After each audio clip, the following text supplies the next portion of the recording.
It's 2 a.m. You're awake. You didn't choose to be, your eyes just snapped open in a dark room, and before a single thought has formed, your body has already made up its mind. Your heart is climbing. Your ears are stretching into the silence. And some quiet, certain part of you is convinced that the dark in front of you is not empty. It is, of course. You're a grown adult. There's a lock on the door and a phone in your hand brighter than any fire your ancestors ever lit. Nothing is there but furniture you bought yourself. So why won't your body believe it? Because your fear of the dark was never about the dark. It's about what used to live in it. And by the end of this, you'll know three things. The animal that hunted your family for 2 million years, the exact hour of the night that was deadliest to be alive, and the strange reason your kids are more afraid of the dark than you are. Let's go. Start with the insult your own body has been hiding from you. You are hopelessly, embarrassingly blind. Not legally, just biologically. You are a daytime animal built head to toe for sunlight.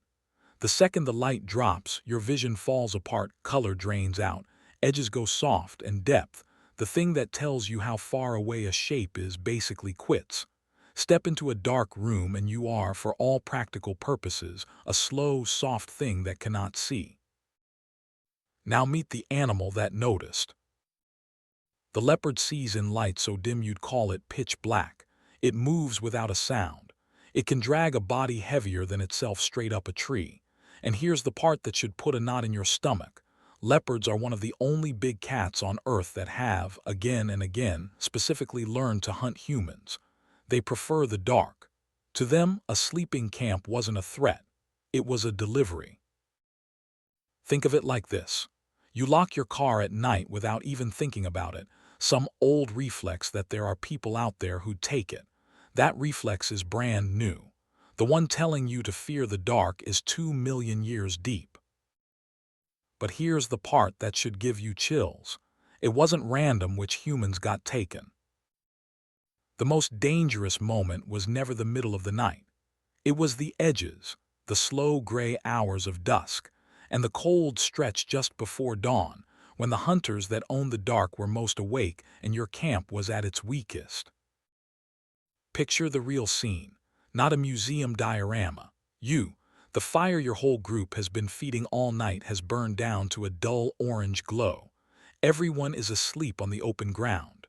No walls, no door, no second floor to run to, just bodies in a ring of light, and past that ring, a wall of black that can see you while you can see nothing at all. And we're not guessing about this. In a cave in South Africa called Swartkrans, scientists found the skull of an early human relative with 2 clean puncture holes punched into it. For years, nobody knew what made them. Then someone lifted a leopard's lower jaw up to the skull, and the 2 fangs slid perfectly into the 2 holes. That child had been carried up a tree and eaten. The fossil isn't a mystery. It's a crime scene, almost 2 million years old. So the fear wasn't superstition. It was a memo, written in blood, passed down through every generation that lived long enough to pass anything down at all. And that's exactly why one group fears the dark more than anyone else, and still does today. Children, a kid screaming that there's something under the bed isn't being dramatic. They're running the oldest survival software you own, and running it louder than you do. It makes brutal sense. Fear of the dark isn't taught. It shows up almost everywhere in nearly every child, and it peaks at the exact age a small human was the easiest thing in the world to grab. A toddler can't fight, can't run, can't even reach the firelight on their own. So evolution did the only sensible thing and turned their alarm up to maximum. Your kid isn't broken. Your kid is a perfectly tuned little prey animal, doing exactly what kept small humans alive for 100,000 nights. So the only question left is the strange one. Why do you still feel it, grown, safe, locked inside a house no leopard will ever walk into? Because the fear was never in your thoughts. It lives somewhere your thoughts can't reach. Deep in your brain there's a small knot of cells called the amygdala, A fast, ancient alarm that fires before the smart, slow part of you gets a vote. That's why your heart is already slamming at 2 a.m. before you've even finished telling yourself there's nothing there.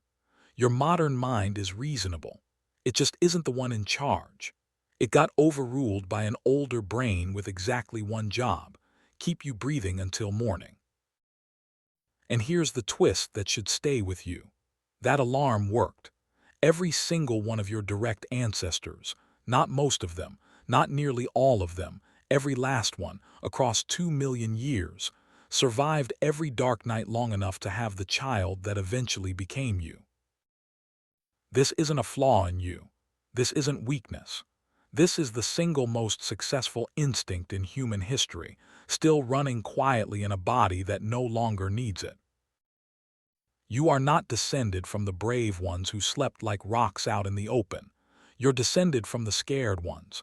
The fear is the inheritance. It's the reason you're here to feel it at all. So the next time you wake at 2 a.m. and the dark leans in close, the racing heart, the straining ears, the certainty that the room is not empty, don't be ashamed of it.